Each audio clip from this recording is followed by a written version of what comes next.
Olá, meu nome é Aline Gomes, eu sou psicóloga.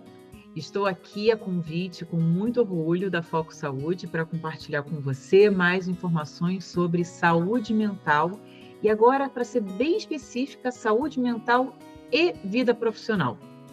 Então, nós vamos falar hoje sobre burnout, ansiedade, depressão, entender a diferença de um para o outro, quanto e como isso afeta a sua vida. Então, antes de começar aqui me apresentando brevemente, como eu falei, eu sou a Aline Gomes, sou psicóloga, sou mãe da Maitê e da Luna, e eu sou apaixonada, eu verdadeiramente amo o que eu faço.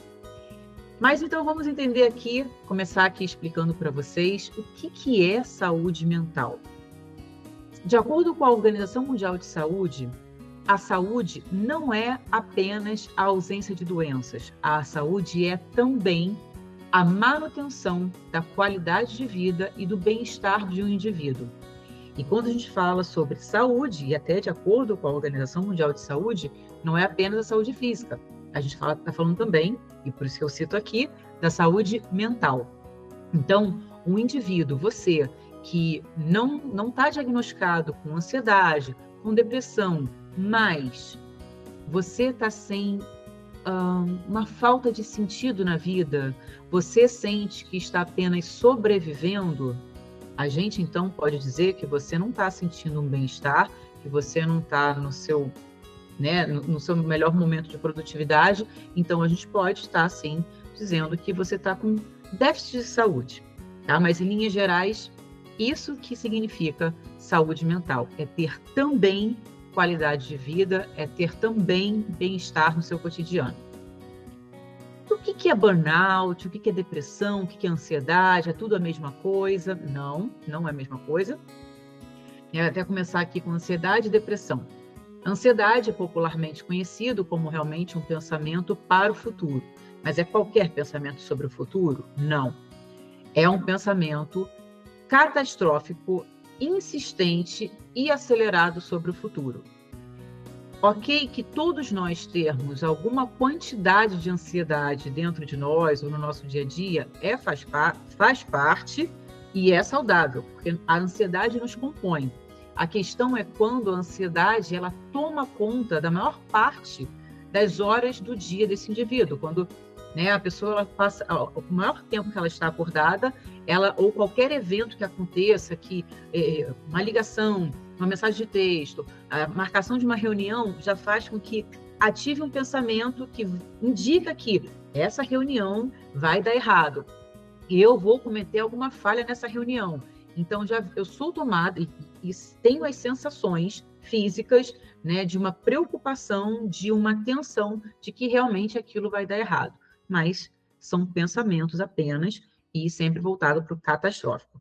A depressão, realmente também como popularmente conhecido, é um pensamento só para o passado? Não somente, também um pensamento realmente das escolhas que foram feitas, de o que podia ter sido feito, o que podia ter sido diferente, daquela vez fica remoendo ali conversas, ações, situações, só que mais do que isso, a depressão, ela é a retirada, a falta de energia da vida da pessoa. Não é apenas aquela imagem clássica que as pessoas têm, tipo, uma pessoa com depressão é uma pessoa que fica deitada na cama chorando sem vontade de sair da cama. Não, não somente. Ela é principalmente uma falta de energia. E essa falta de energia, ela pode passar, ela pode, inclusive, tirar a vontade de tomar banho, tirar a vontade de comer, tirar a vontade de se relacionar, de encontrar com pessoas, coisas básicas, assim, até prazeres que a pessoa sempre teve na vida, e ela, por estar com pouquinha energia e por ter pouca energia, ela seleciona realmente melhor o que ela vai fazer, ela pensa bem antes de fazer, assim, se eu estou com 10% de energia, vou pegar esses 10% e vou ficar assistindo então uma série na TV, porque é o que eu consigo fazer. Então, isso aqui é um cenário de depressão. E o burnout é um transtorno motivado, ocasionado pela vida profissional. Ok? Que já tem aí, já estamos começando a ampliar essas sensações até para a maternidade, burnout materno, para quem está estudando para concurso público, então fica ali muitos dias, muitos meses estudando, também pode levar ao burnout, mas até o momento, de acordo com o CID-10 e o DSM-11, né, que são manuais internacionais de classificação de saúde mental que psicólogos e psiquiatras usam, a gente ainda classifica o burnout apenas a vida laboral. Então, a gente, por enquanto, só pode falar de burnout quando a gente está falando de trabalho, ok? Mas eu quero começar apresentando aqui para vocês alguns dados esses que eu selecionei, mais recentes, né, de 2022 para cá, para vocês entenderem como está a saúde mental de acordo com a visão de mundo, de acordo com a visão do Brasil, né, de acordo com o trabalho em si e dentro de como isso afeta a vida da mulher. De acordo com a Organização Mundial de Saúde, no mundo, atualmente, na verdade, esses dados são de 2022, né, mas ainda assim recentes, e infelizmente crescentes, tem 1 bilhão de pessoas com pelo menos um problema relacionado à saúde mental. Que pelo menos um problema, porque sim, muitas vezes a gente tem uma comorbidade. O que quer dizer isso? Que tem mais de uma patologia, né, rondando aquela pessoa, né, invadindo a saúde mental daquela pessoa. Então, sim, uma pessoa pode ter depressão e ansiedade, uma pessoa pode ter depressão e uma fobia, né? A pessoa pode ter depressão e pode ter toque. Então, sim, pode ter 2 ou até mais patologias acometendo aquela pessoa, aquele indivíduo, mas pelo menos um problema tem atingido 1 bilhão de pessoas ao redor do mundo inteiro. No Brasil, nós estamos classificados, infelizmente, como a 3ª pior nação, né, com classificação de saúde mental, isso de acordo também, nesses dados de 2022, e isso de acordo com a consultoria Alvarez e Marçal. No trabalho, 80% dos indivíduos entrevistados em 6 países, essa pesquisa aqui da Sodexo aconteceu em 6 países, indicam que o trabalho é o principal motivo das suas insatisfações, sendo que dentre esses 27% classificam o trabalho como médio a ruim, né, no dia a dia. Então, imagina você que fica a maior parte das suas horas, do seu dia, da sua semana, em um ambiente, uma situação, fazendo alguma atividade que você considere médio a ruim. Isso realmente de afetar a saúde mental de qualquer pessoa. E a gente já saiu daquele período, né, cultural, que houve realmente essa geração de que, você tem que ter um trabalho, você tem que ficar a vida inteira, não reclama do trabalho, levanta as mãos para o céu, agradeça por você ter um trabalho que te pague, que coloque comida no seu prato e não reclame de nada, né? Você não há espaço para reclamação. Já vivemos essa era, mas não estamos mais nela, apesar de muitas pessoas ainda realmente enfrentarem essas crenças, enfrentarem essas sensações, se escutam isso muito dentro de casa, né? Que isso é de uma geração anterior, convive ainda com pai, mãe, avó, se escuta muito isso dentro de casa, realmente é acometido por acredita nessa verdade de que trabalha em um lugar onde você tem que ganhar dinheiro e levante as mãos para o céu, não reclame de nada. E com as mulheres, foi constatado em 2023, de acordo com o Ministério da Saúde, que as mulheres, 2.579 mulheres procuraram, né, os ambulatórios por conta de queixa de burnout contra apenas 900, também é um número alto, claro, mas 988 homens, mas a gente está falando de mais do que o dobro de mulheres sendo afetadas pela saúde mental por conta do burnout.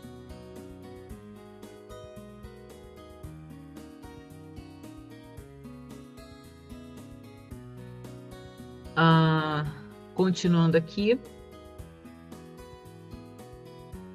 E quais são os sintomas? É muito importante a gente ter clareza de quais são os sintomas de cada um dessas patologias que eu trouxe aqui hoje, que nós estamos falando hoje, né, que é o burnout, ansiedade, depressão, para que você entenda se é isso que está acontecendo com você ou com alguém à sua volta que conviva com você esteja percebendo isso, porque na saúde mental a gente ainda enfrenta muita ignorância, e ignorância no sentido realmente literal da palavra, não é no sentido pejorativo. né, de não conhecer. Então, muitas pessoas, e isso não tem tanto a ver com conhecimento, cultura da pessoa, né? Tem pessoas que são realmente, têm cultura, têm conhecimento, mas não se conhecem e não conhecem sobre saúde mental e acham que ter, né, o batimento cardíaco acelerado todos os dias, palpitação, tremedeira, e entre outros sintomas, mas é assim mesmo, né? É normal.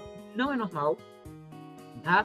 Mas é por isso que hoje a gente está aqui para apresentar alguns sintomas para que você consiga classificar se você está sentindo isso ou se alguém que você conviva, algum colega de trabalho, né, esteja sentindo isso também. Vamos lá, os sintomas do burnout. O burnout, ele pode trazer também sintomas de depressão e pode trazer também sintomas de ansiedade. Então, eu vou até começar explicando quais são os sintomas mais conhecidos da ansiedade e os sintomas conhecidos da depressão, para depois a gente entrar no burnout. Sintomas de ansiedade, até citei alguns agora. Taquicardia, são alguns sintomas físicos, né? Taquicardia, tremedeira, alguma pode acarretar alguma compulsão, se a pessoa até já tem uma tendência para isso. Então, compulsão por comida, compulsão por álcool, compulsão por sexo, compulsão por atividade física, né? Esses são alguns sintomas de pessoas que têm sintomas comportamentais, de pessoas que têm ansiedade. E quais são os sintomas físicos? Porque a ansiedade traz sintomas físicos. Ataque cardíaco, tremedeira, uma respiração ofegante, dor de cabeça. As pessoas também podem ter tendências à autoflagelação, então ficar puxando o cabelo, ficar roendo as unhas, ficar espremendo o rosto seu ou de uma outra pessoa. Esses são sintomas de ansiedade, alguns deles. Sintomas de depressão, até como eu falei anteriormente, a depressão ela não é apenas aquela imagem clássica da pessoa que está deitada na cama, chorando e não consegue sair dali. Tem muitas pessoas que manifestam sua depressão com raiva. Outro sintoma, alteração, ganho ou perda de peso, né? Rápidos, assim, um ganho rápido de peso, uma perda de peso.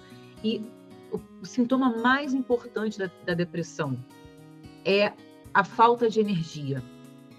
Então, tem pessoas que elas não necessariamente vão sentir raiva, não necessariamente vão ficar na cama chorando, mas tudo que elas fazem é muito cansativo, é muito pesado. Então, elas começam a escolher, e uma vontade muito grande de ficar na cama, ou um sono, né? Muito sono, sentem também muito sono, porque estão com baixa energia. Pensamentos mórbidos, ficam ali ruminando muito as conversas, as situações que viveram, tenha sido recente ou tenha sido mais passada, mas ficam ruminando muito. Esses são alguns sintomas. E a pessoa que tem burnout, ela pode ter sintomas de depressão, ela pode ter sintomas de ansiedade ou ela pode ter o misto, né? Um pouco dos dois. Mas eu quero especificar aqui com vocês até o que leva uma pessoa a desenvolver o burnout, né? Como o burnout se manifesta para algumas pessoas, porque não são todas as pessoas que têm burnout, não são todas as pessoas que estão infelizes no trabalho ou que trabalham numa empresa de cultura opressora que desenvolvem burnout. Então, quem são essas pessoas? E eu acho importante também vocês entenderem, porque é aqui que a gente também já vai começar a falar da prevenção. Mas é claro, vai ter um momento que eu vou falar só de prevenção. Mas aqui a gente já pode começar a entrar um pouquinho nesse assunto. Quais são né? Então, falando quais são os fatores de risco. Para os três, para a depressão, para a ansiedade e para o burnout, os fatores de risco são os mesmos. Na verdade, isso é para praticamente todas as síndromes, transtornos, fobias, né? A gente fala desses fatores de risco aqui. Quais são? Fatores biológicos, fatores psicológicos e fatores sociais. Então, a gente até diz que o ser humano é um indivíduo biopsicossocial. O que significa isso? Que uma parte de mim é minha, nasceu comigo, que são os meus fatores psicológicos, né? É da minha personalidade, é como eu leio o mundo, tanto é que eu posso ter um irmão gêmeo, e o meu irmão gêmeo, minha irmã gêmea, ela lê o mundo de um jeito, eu leio o mundo de um jeito bastante diferente, porque a minha personalidade faz com que o meu filtro seja, né, que enxerga o mundo, seja um filtro diferente do que a minha irmã gêmea enxerga esse mundo. Tem os fatores biológicos, que a gente está falando de de herança genética, emocional, que é aquilo que vem comigo, aquilo que está na minha história, aquilo que os meus antepassados viveram, aquilo que a minha mãe traz ali com ela, meu pai traz com ele. Então, isso também impacta muito, essas, na verdade, o fator biológico é um fator altíssimo de chance da pessoa, né? Saber, a pessoa tem um fator de risco para desenvolver depressão, fator de risco para desenvolver ansiedade. Isso, porque se a mãe teve depressão ou ansiedade, então o pai, enfim, a gente tem que ter esse histórico familiar, interessante que você tenha esse histórico familiar, para saber que essa pessoa, ela tem chances de desenvolver aquilo, mas vai depender dos fatores psicológicos e dos fatores sociais, que é o que a gente vai falar agora, para saber se realmente, se essa combinação de genes, essa chance aqui vai pulverizar, vai acontecer ou não. Então, o que significa fatores sociais? É o ambiente, as experiências que a pessoa tem ainda na vida intrauterina. Então, como foi essa gestação? Como foi o parto? O parto conta muito, o momento em si do parto, né? Ele conta muito. As experiências que essa criança, mesmo que ela não se lembre, que tenha ficado no inconsciente, mas as experiências que ela teve com 1 ano de idade, com 2 anos de idade, e principalmente as experiências que a pessoa vivencia com bastante frequência, ou seja, a gente não está falando de um evento ou de um trauma que aconteceu uma vez só. A gente está falando de um ambiente que a criança cresce. Então, se ela cresce num ambiente muito opressor, ou seja, todos os dias tem invalidação ou tem negligência, mesmo de uma forma sutil, velada, isso impacta, sim. Isso aqui é um fator social.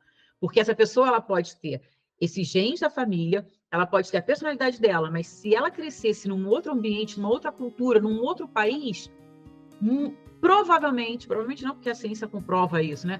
Comprovadamente, ela se desenvolveria de uma outra forma. Então, nós somos esse misto, né, de fatores biológicos, fatores psicológicos e fatores sociais.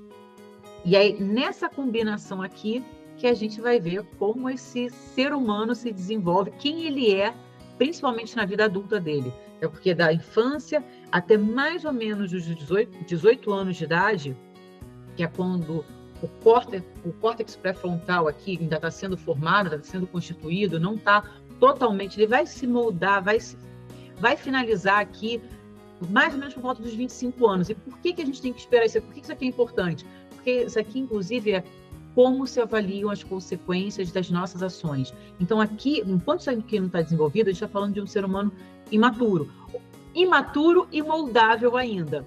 Depois fica um pouquinho, nada é impossível, fica um pouquinho mais difícil realmente a gente fazer os manejos. São manejos mais desafiadores, né? Quando a gente pega um cliente já com 60 anos, claro que o desafio para ele se flexibilizar para a vida tende a ser mais desafiador do que com um jovem de 15 anos de idade, tá?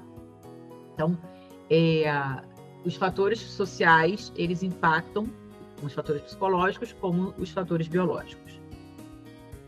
Então, como dito, eu trouxe aqui, eu destaquei aqui os fatores de risco do burnout. Mas até antes da gente falar, eu entrar aqui nos fatores de risco do burnout, né, o que faz uma pessoa, então, desenvolver o burnout, que, como eu falei, tem características muito peculiares e pode ser aqui já o início de uma prevenção, se você se identificar com algum desses pontos aqui.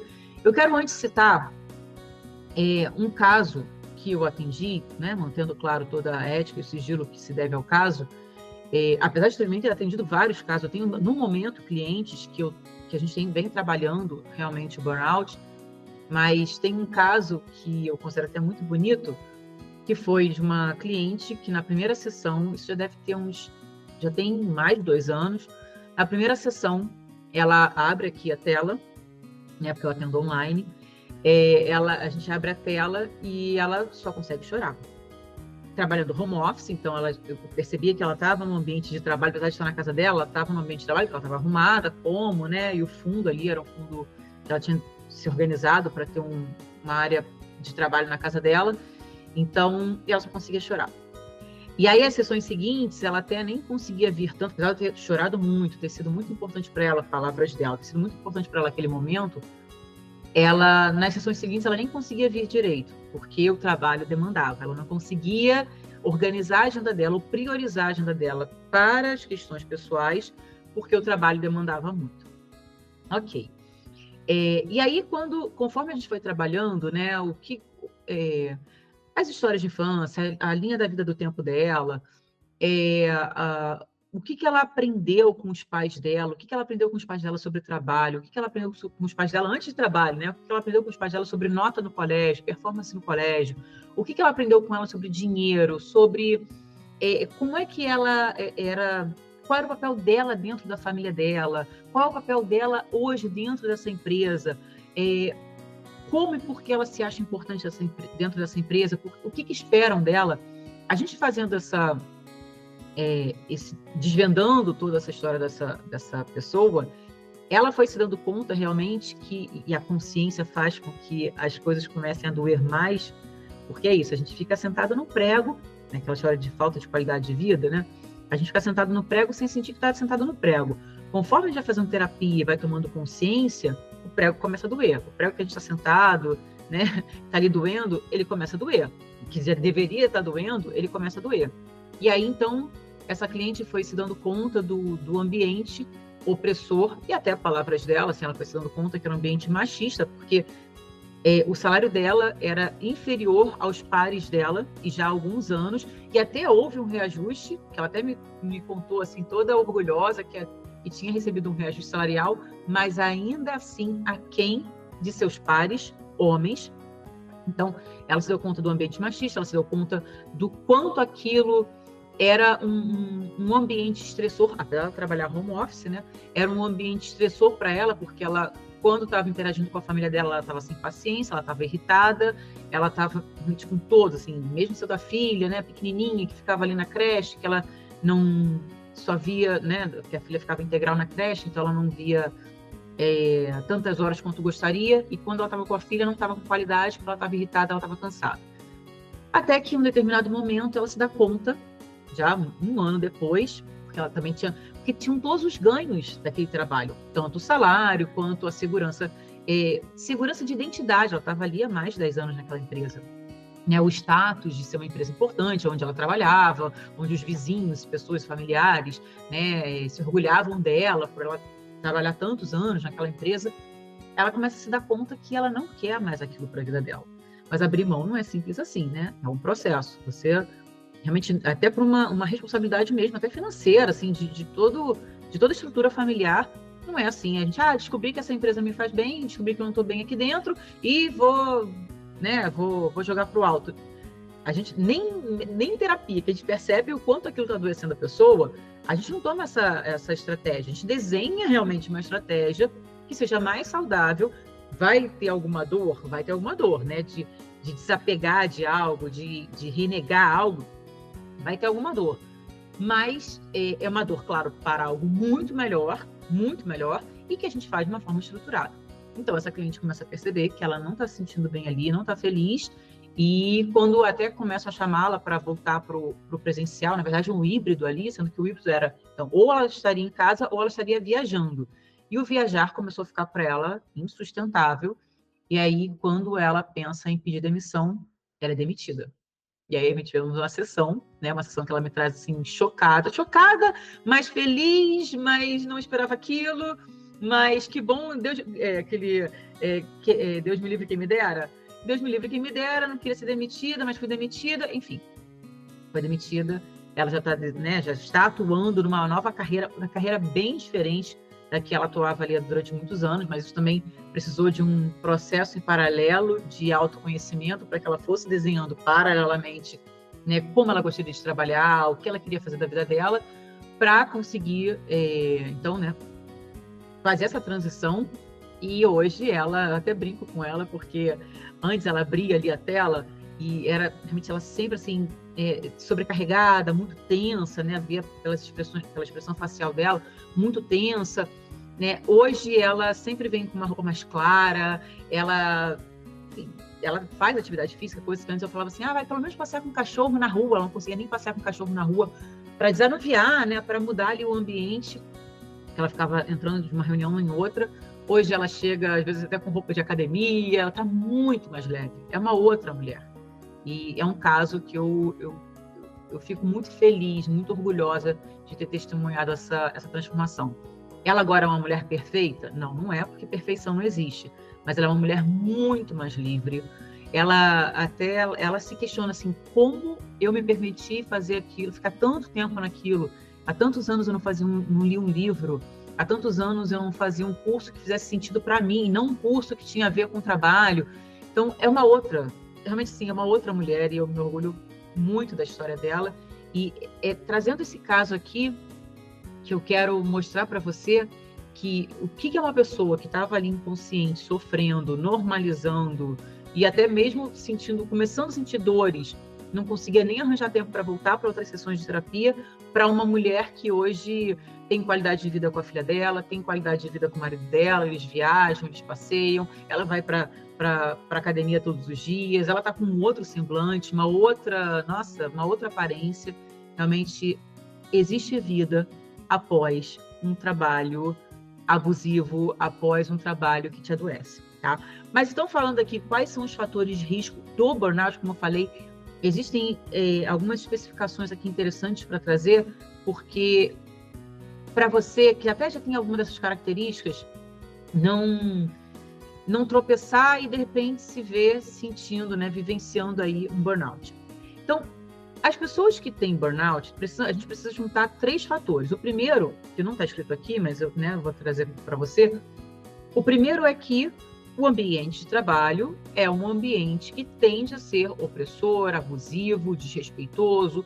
A cultura da empresa tende a ser uma cultura muito imediatista, muito competitiva. E aí, se você pega esse ambiente e aí você coloca alguns indivíduos ali dentro, alguns indivíduos imediatamente não vão se adaptar e vão pedir para sair. Por melhores que sejam os benefícios daquela empresa, a pessoa fala assim, eu não consigo, não dá para mim. A pessoa sai. Outras pessoas, elas se desafiam. Ou se desafiam, você percebe que tem ali um ambiente estranho, mas elas se desafiam e falam assim, eu vou conseguir, vai funcionar, vai dar certo. Ou são pessoas que já estão com as relações próximas, né, assim, disfuncionais ou tóxicas, que quando vai para um ambiente tóxico, não consegue reparar, não consegue, a gente chama de red flag, né, a bandeira vermelha, sinal vermelho. A pessoa não consegue perceber que aquilo ali é um sinal vermelho. Ela normaliza. Então, e quem são essas pessoas? Eu não vou nem entrar na questão aqui de pessoas que estejam normalizando relações tóxicas. Vamos pegar aqui as pessoas que se desafiam e falam assim, não, eu vou dar conta, eu vou conseguir transformar, eu vou conseguir me gerenciar, eu vou conseguir transformar aquele ambiente. São as pessoas que são extremamente esforçadas, são pessoas que são competitivas, precavidas, altamente, até leva, né, realmente para um nível de ansiedade, muito comprometida com as suas atividades, controladoras, perfeccionistas, que têm altas expectativas para si, principalmente, né, elas se colocam em expectativas muito altas, são defensivas e resistentes, e aqui até uma característica, a resistência, que, assim, ela é linda, mas cuidado, porque ser resistente demais faz com que se insista onde já deveria ter caído fora há bastante tempo. Alta necessidade de aprovação e de reconhecimento. Então, como eu falei, tem 3 pontos que se casam para que facilitem fortemente que uma pessoa desenvolva o burnout. Então, é um ambiente, como eu falei, opressor, tóxico, né? A cultura de uma empresa desrespeitosa, com essas características desse indivíduo, e com o terceiro ponto, que é esse que está aqui até em destaque, que é adaptação disfuncional ao estressor, no caso, o trabalho. Ou também a inabilidade de autorregulação. Por quê? Vamos pensar aqui. Toda pessoa que trabalha numa empresa de cultura opressora, ela desenvolve burnout? Não são todas as pessoas que desenvolvem burnout. Sejam porque realmente elas já estão acostumadas a relações mais tóxicas ou disfuncionais, seja porque realmente ela consegue fazer ali alguma distinção do tipo, elas conseguem se autorregular de alguma forma. Esse é um cenário. Outro cenário, todas as pessoas que são extremamente esforçadas, competitivas, precavidas, comprometidas com as suas atividades, controladoras, perfeccionistas, né, com altas expectativas, enfim, com essas características que eu falei agora há pouco. Todas essas pessoas vão desenvolver burnout? Não, não são todas elas. Quem são? É quando tem esse terceiro pé aqui desse tripé. É o terceiro pé. É quando a pessoa ela não sabe gerenciar as próprias emoções, não sabe se regular quando está esse ambiente. Então, não são todas as pessoas que vão trabalhar numa empresa tóxica e que são perfeccionistas, comprometidas, que vão desenvolver burnout. Não. São aquelas que trabalham numa empresa tóxica, que são controladoras, perfeccionistas e que não conseguem se autorregular.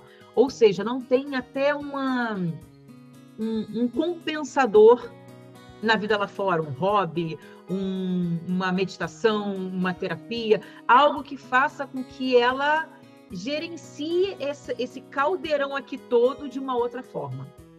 Então, e até digo, assim, tem pessoas, já atendi cliente nessa situação, onde a empresa não era tóxica, com cultura opressora, não, a pessoa que era muito, muito exigente consigo, tanto que ela tinha esse discurso, não, é porque eu tô nesse setor, é porque eu tô nesse setor, eu tô nesse setor, por isso que eu tô indo dormir 2 horas da manhã, porque ainda tem que fazer trabalho, e acordando às 7, não, é só esse setor.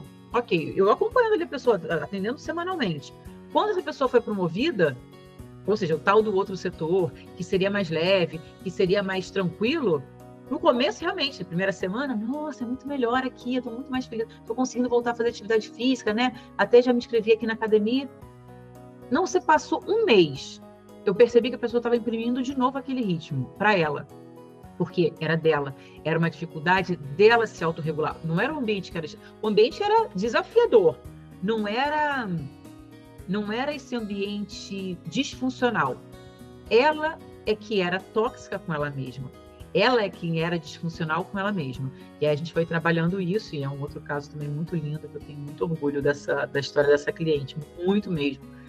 Porque ela foi percebendo como ela se relacionava com ela mesma. Até, curiosamente, eu a atendi hoje, e ela me apresentou até uma interpretação completamente diferente de uma situação que está acontecendo agora na vida dela. Eu até falei com ela assim, falei, nossa, que lindo ouvir que você está interpretando a situação desse jeito, você está sendo sua melhor amiga, né? Ela, ai, Aline, que bom, você é minha melhor amiga, porque eu já fui muito minha pior inimiga. Então, a forma como a gente se relaciona com a gente também fala muito, né, dessa grande chance de desenvolver o burnout, que não necessariamente tem a ver com um ambiente estressor, mas muitas vezes tem a ver, sim, com um ambiente que já facilite isso, ok? Então, vamos falar agora sobre prevenção, porque eu já